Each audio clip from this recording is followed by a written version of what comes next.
Anime Defender!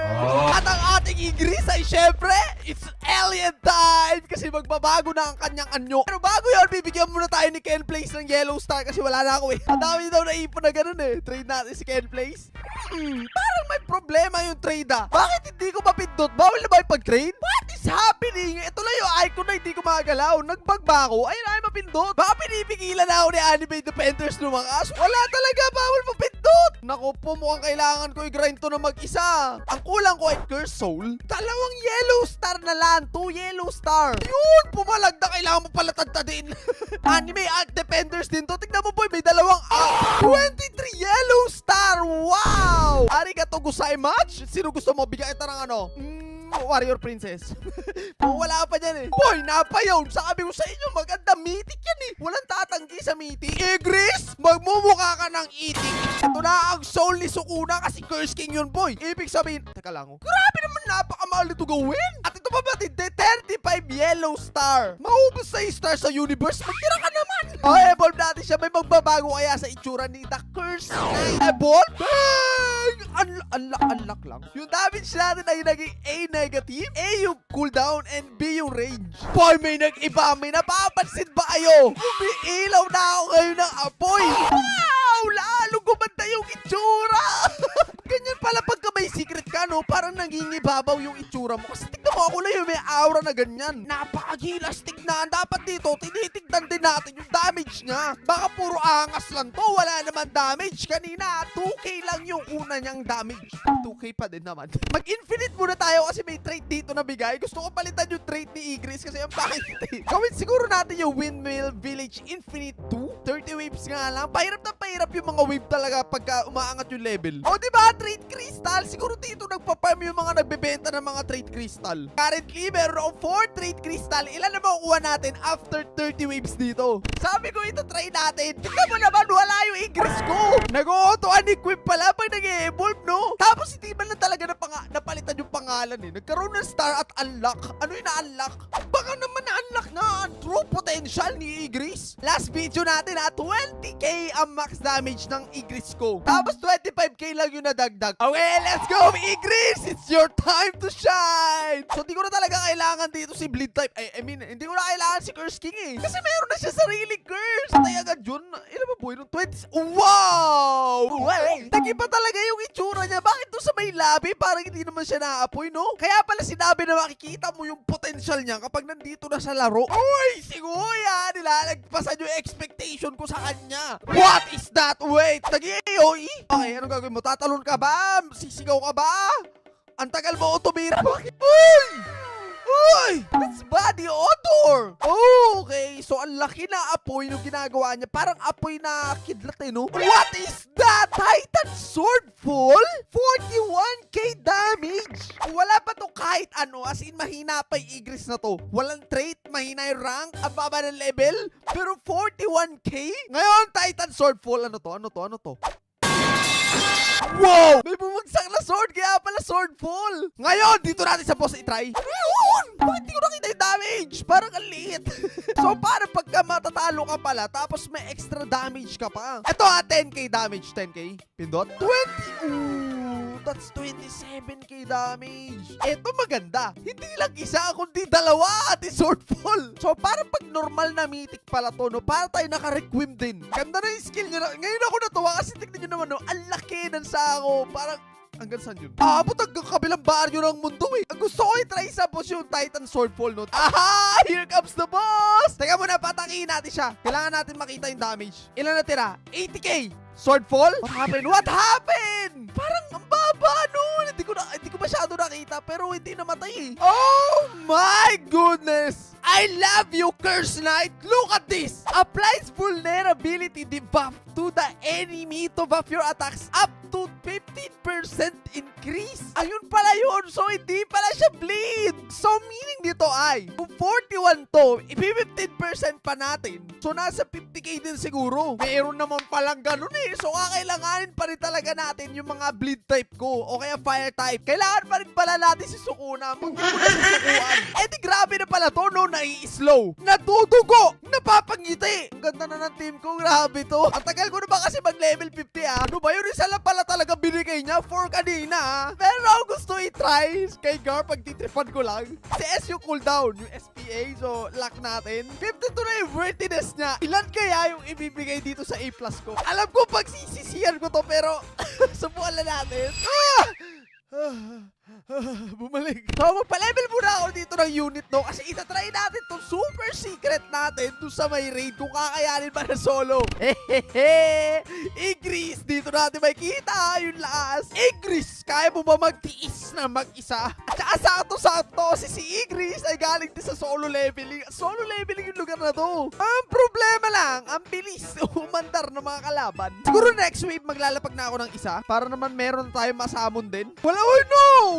No, don't sell it! 2.7k, sakto-sakto at ang bilis niya lang umatake ah. So meaning kaya pala may lumalabas nung nakaraan kasi meron kaming kakamping naka-arise. Oh, 6k na yung buhay! Please, wag ka magpapatalo. Ano yung nailaw na yun? Teka, nagpa-pop siya ng kakampi? Hindi, pwede na. Sige, siya muna. Tapos next, ito naman. Palitan lang, alternate natin sila i-upgrade. Grabe to, nilusob ko sa laban, level 49. Ayun nga lang, meron na doon 21k. Good luck sa'yo, pare. Mukhang siya na muna yung i-upgrade natin kasi masyadong malaki yung buhay na yun. Kaya ba? Abot ba? Yup! GG! Mabilis naman umatake. Buti ganun, no? Ay, ito pala yung kinagandahan kay Curse Knight. Wala akong choice kundi i-upgrade siya kasi medyo nakakalagpas na. Kailangan ko naman ng slow ko. Patay, may nakatakas. Sobrang tulin naman ito. Wala na, makakatakas na. Masyado kong minaliit yung mga kalaban dito. So, ang alisin ko na muna si Elfiro kasi marami na ako masyadong AOE. Think kaya to i-hold ni Papa Garp ng saglit. Okay, let's go. 5k agad yan. Kayang-kaya to i-def. Nope, kailangan ko ng slow. Kailangan ko ng slow. Now, ngayon natin i-upgrade si Pink Rockstar. Hindi ko kaya na to i-def kasi 27k yung damage. Wala talaga po. Ang lakas ng Garp na to. Boy, 3 upgrade pa lang yan. Tinan mo, nang wawasak ng 30k na buhay. Aabot kaya to pag in-upgrade ko? Yes! Ngayon, ipapasok na natin si Igris. 2 Igris yung ilalabas ko. Papalitan natin lahat si Garp. Ito medyo malaki yung nito, no, sakop. Ang tanong ko dito, yung curse niya ba is nadadagdag sa kahit saang unit? Kunyari na sumpa ko to, siya lang ba yung makaka 15% damage o eto din? Oh no! Hindi ko nakita, may 70k na nabuhay. Garp, I need you. Igris, pakitaan mo ko. No! Nakatakas! Ang hirap nito! Pinipilit ko pero yung Garp ko talaga yung sumasalbe. Kailangan natin i-upgrade si Garp. 300! Oh no. Wala na. Finish na. Ang mali ko talaga dito, pinilit ko si Igris kahit hindi niya kaya eh. What? Tumaabot na doon yung atake. Konti pa. May monumental destruction na tayo. Patay. 91k. Kailangan ko ma-upgrade. Umaatake pa to sa kabila oh. Sinusolo palo niya lahat eh. Paano pa to pag nag-AOE? Wala na. Finish na. Alam niyo nangyari? Naging pang-debuff ko na lang to. Si Igris. So lalagyan niya ng debuff, then aatakihin ito. Ayaw nga no, kapag ipag-compare mo yung AOE ni Garp, tignan nyo to kuryente. Sa AOE ni Igris, mas maganda yung AOE ni Igris. So kung gusto ko pala mag-Igris, kailangan may kasama pala ako dito. Last wave! Oy, AOE na rin! Nice! Kaso baba na damage, 26k lang. Ito yung final boss, the Guardian Statue, tsaka Godly Statue. Ito ba yun? Ba't ang liit mo dito? Kaya nga ba? Wala naman na ako may lalagay, no? Lagyan natin ng bleed. Lagyan natin ng debuff. Ang ganda eh, oh! Tignan yung debuff niya, 3. Meron pa bang ibang klase ng debuff dito sa game na to? Ito na, magiging problema ko. Kakayanin ko. Ito kaya ko to i-def eh. Itong medyo kaduda-duda 700k pa. 400k. Please, tamaan mo. Please. Boom! Wala na, kayang-kaya. Teka lang. Di naman nakaka-atake ito eh. Ba't di ko nila sila isel? Ay, kawawa ka naman. Overkill. 123k yan, boy. Ilan ba damage? 400. Parang kiliti lang yan. Ito ang papatay dyan. Yes! Kinaya ko na solo yun. So, yun nga kung mapapansin nyo, no, magandang i-support si Igris. Pero tingin ko, lalakas pa to eh. May hinalang gumagamit. Kung nahirapan si Igris sa raid, kaya niya ba ang infinite?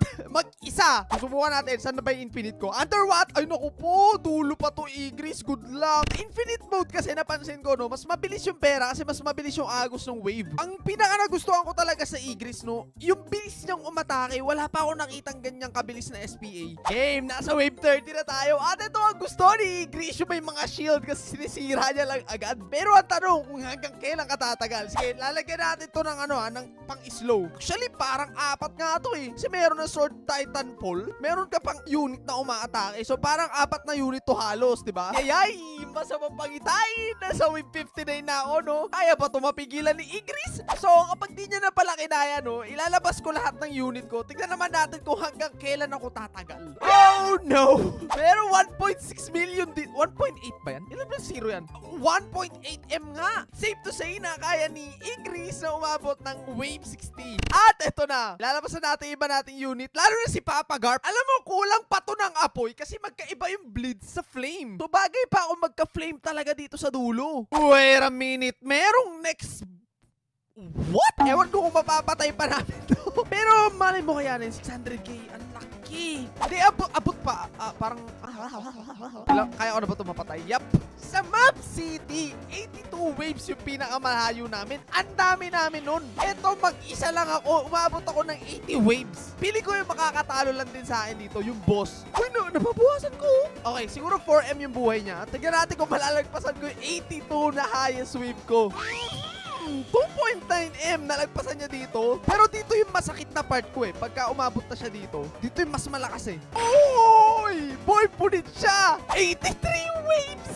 Ang makakatalo lang talaga sa akin dito, isang boss. Yung ibang nag-leaderboard, ayaw kasi sa underwater kasi daw may shield yung kalaban dito. Ako, pwede. It's done, GG. 7 million. Di man lang nabawasan, di man lang nakiliti. Pero grabe, tingnan nyo, yung highest wave ko sa Infinite. Ako pa mismo, 92. Wala akong kasama. Isa yung achievement para sa akin. Wala na to. Kinikiliti na lang yung damage. Bumabalik yung buhay. Kailangan ko ng bleed or ng apoy. Wala, bumabalik yung buhay. Kaya pala ganun. Pero tuloy-tuloy pa rin naman yung wave. Tingnan natin kung hanggang saan tayo aabot. 95 wave.